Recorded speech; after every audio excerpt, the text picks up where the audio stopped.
Ассалаумағалейкум баршаңызға. Мына бізде тестер. Бұның енді қызметін бәрін каналда түсіріп жатырмын. Бүгін арнайы бөлек сабақ түсіргім келіп тұр. Міне мына проводтар алынады. Мына проводтар алынады осылай. Сатып алған кезде немесе біреулер сыйлыққа берген кезде қалай пайдалану керек екен. Тым қиын ештемесі жоқ. Мінекей ком деген жазу бар. Мындай проводтары салынатын жер. Мынау китайский жаңа 1,5-2,5 тұратын қарапайым. Бұда да міне мындай провод салатын жерлер бар. Мында да бар. Екеуі қызметі бірдей. Тоқ тексереді, ампер тексереді. Тоқ дегенде жаңа кернеу ғой, вольт. Вольт, А деген ампер тексереді, сопротивление тексереді, прозвонка істейді. Қызметтері бірдей, бірақ айырмашылықтары бар. Айырмашылығын айта кетем. Міне енді проводтары жөнінде айта кетейін. Бірінші, алған кезде осындай ажыратулы күйде келеді, немесе кейбіреулер берген кезде қосылып тұрады. Бұда міне қара провод бар, мындай қызыл провод бар. Қара провод бұл бізде минус деп айтылады ғой енді. Тоқта минус дейді, қызыл плюс дейді. Міне енді қара провод бізде әрқашан мындай ком дегенде тұрады. Міне мына ком, мінекей мына ком. Комға салып қоясың, болды. Бұл осы комнан шығармайсың. Осы комда тұрады. Қызыл орын ауыстырып жүресің. Мына немесе мына. Мінекей енді көбіне бұл мына тұрады. Міне В деп тұр, вольт. Вольт тексерген кезде мінекей мына тұрақты тоқтың вольты, мына айнымалы тоқтың вольты. Міне сол кезде осы жаққа салып қойып тексересің. Және міне ом дейді, кедергі, сопротивление. Сопротивление тексерген кезде осы жақта тұрады. Бұны ампер тексересің. Міне А деп тұр. Міне мынау айнымалы тоқтың ампері, мынау тұрақты тоқтың ампері. Бұны мен қайдан біліп тұрмын? Мына қасындағы міне толқыннан біліп тұрмын. Мынада толқын бар, мынада ұзын сызықша, асты үзік сызықша. Мінекей міне мынау менде тұрақты тоқ. Екеуі де А, былай қарасаң. Енді сол кезде міне мынаны тексерер кезде, және мынаны тексерер кезде алып мына жаққа көшіріп отырасың. Егер осы видео қызық болса, каналымда осы тестер туралы, тестермен қалай жұмыс істеу керек, сол туралы видео түсіріп жатырмын.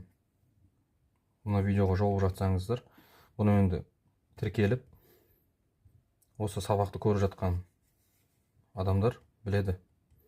Мынадан бастап бүйтіп сағат тілімен түсіндіріп жатырмын. Енді айта кетейін дегенім, мінекей кейбір тестерлерде міне В деп, міне А деп белгіленіп тұрады, міне мындай болып. Мына тестерде ондай жоқ. Бұда міне ДКВ, АКВ, ДКА, және мындай міне прозвонкінікі, және сопротивление болу керек. Міне енді міне мынау не? ДКВ, АКВ, ДКА. Осы туралы айта кетейін. Алдында оқырмандар біледі. Мына түсіндіріп жатыр. Міне енді мына былай белгіленген, мына ондай жоқ. Енді міне мынаның, мынау мен білем, В деп тұрады. Міне қасында біткен толқын бар. Міне мен көрсетейін.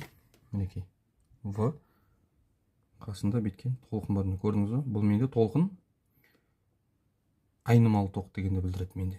Айнымалы тоқтың жаңа кернеуі дейді ғой. Кернеу дейді, В дейді, вольт дейді.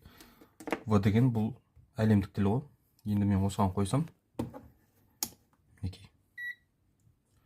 міне АК В шықты. Міне АК В жазып қойған. Кейбір тестерлер осылай ажыратасыздар. Мен енді бұны білгесін, мен білем, мен білмейтін адамдарға түсіндіріп жатырмын. Мінекей АК В. Мінекей АК В. Бұл бізде енді АК деген ағылшынша жаңағы әлемдік тіл ғой міне мынаның бәрі. Міне енді А, К, В. Енді бұл бізде мына айтып тұрмын міне. Мына жаққа шықты міне А, К деген міне жаңа ерек белгімен белгіленеді дедім ғой. Бұл бізде айнымалы ток. Міне айнымалы токтың вольтін тексереміз дейді. Міне жақта міне А, К, В деген сондай міне. Айнымалы токтың вольтін тексереміз. Кернеуін. В деген кернеу. Енді мынаны көрейік міне. ДКВ дейді. ДКВ деген міне. Міне аламда міне.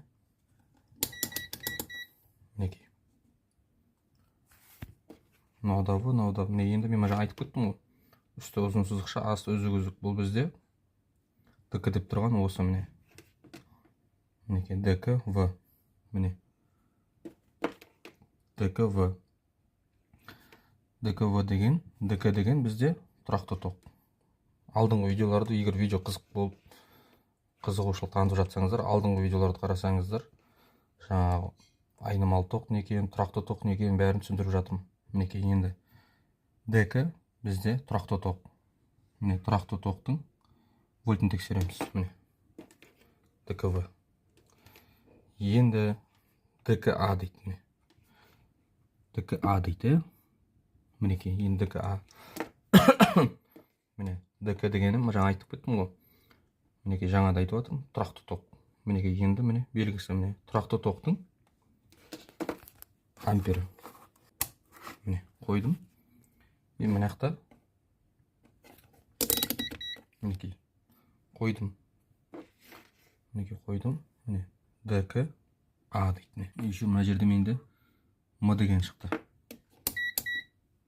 Көрдіңіз бе? М деген миллиампер деген. Міне қазір алып тастадым. Міне ДК тұрақты токтың ампері. Міне ДКА тұрақты токтың ампері. Бұл кезге мынаған қойған кезде айттым жаңа. Мынаны алып міне қауыстырамыз. Осылай ағайын қарапайым тілмен түсіндірдім. Егер қызық болып жатса, маған керек деп жатсаңыз, каналдарымда бар. Сізден бар болғаны подписка. Болды, қалған бәрі тегін. Видео ұнаса лайк басамыз, подписка істейміз, тіркелеміз. Тіркеліп жатқан ағайынға рахмет.